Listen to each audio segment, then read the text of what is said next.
सरकारले जनताको सेवालाई चाहिँ आफ्नो नीतिको केन्द्रमा राखेको छ।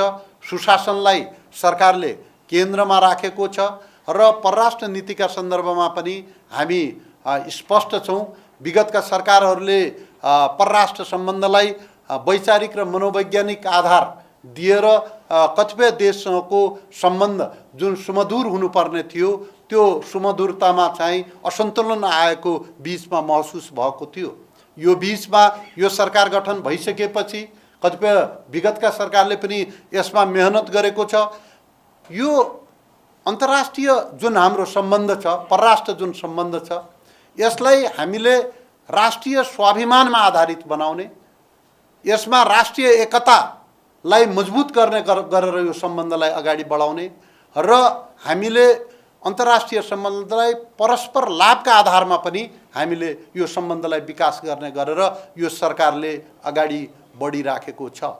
यो बीचमा कतिपय घटनाक्रमहरूमा हाम्रो जुन अन्तर्राष्ट्रिय सम्बन्ध छ, संसारभरिका देशहरूसँग सम्बन्ध छ, त्यो सम्बन्ध हाम्रो वास्तवमा कतिपय ठाउँमा वैचारिकै आधारमा पनि विचारको आधारमा देश हेर्न थालेपछि अरू देश हामीलाई विचारको आधारमा हेर्दैनन्, राष्ट्रिय हितको आधारमा, राष्ट्रिय स्वार्थको आधारमा हामीलाई हेर्ने गर्छन्। हामीले विचारका आधारमा हेर्ने बित्तिकै कोही नजिक कोही टाढा भन्या जस्तो थियो। यति मात्रै होइन, केही पार्टीहरूले पनि अन्तर्राष्ट्रिय सम्बन्धको विकास गर्दाखेरि विशेष गरेर ठुला ठुला देशका, हाम्रा पडोसमै पनि ठुला ठुला देशहरू छन्, ती देशहरूसँगको सम्बन्ध चाहिँ अनौपचारिक रूपमा पार्टीगत रूपमा विकसित गर्न खोज्दाखेरि पनि त्यसको परिणाम के हुन्छ भनेपछि साना देशका पार्टीहरू समान स्तरमा चाहिँ सम्बन्धको विकास गर्ने कुरामा चाहिँ चुक्न सक्दछन्।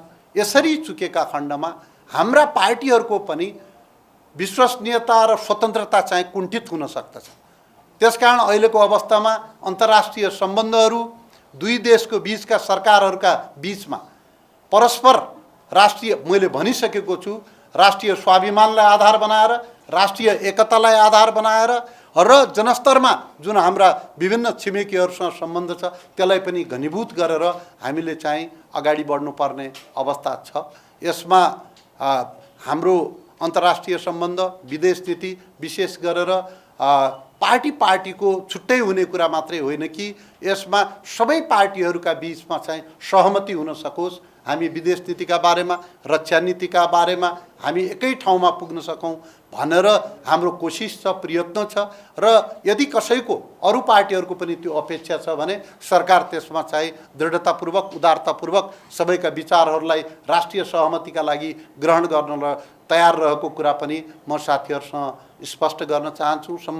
सम्पूर्ण देशवासी दाजुभाइ दिदीबहिनीहरूमा पनि स्पष्ट गर्न चाहन्छु। हामी अरू डिपार्टमेन्टहरूमा पनि, जस्तो पासपोर्ट डिपार्टमेन्टमा पनि भिडको कुरा आएको छ।